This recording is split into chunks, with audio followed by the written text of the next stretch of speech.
துணைக்கோளின் சுற்றுக்காலம் எவ்வாறு இருக்கும் என்பதை பற்றி இந்த பதிவினில் காண இருக்கிறோம். துணைக்கோளானது புவியை ஒரு முழு சுற்றி வர ஆகும் காலம் சுற்றுக்காலம் ஆகும். சுற்றுக்காலம் T = பாதையின் சுற்றளவு / சுற்றியக்க திசைவேகம்.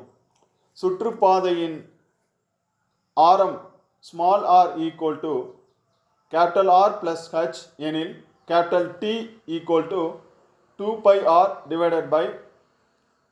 μ0 = 2π × R + h / μ0.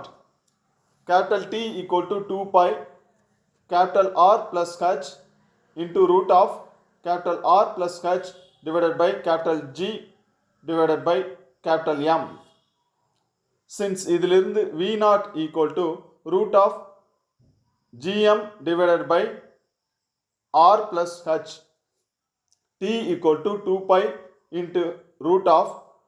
R + h the whole cube / G M. ஆனால் G × M = g × R².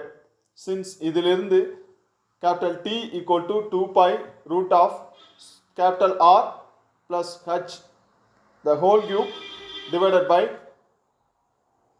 g × R². புவிக்கு மிக அருகில் துணைக்கோள் சுற்றும் பொழுது h far lesser than R. Since இதிலிருந்து T = 2π √ R / g.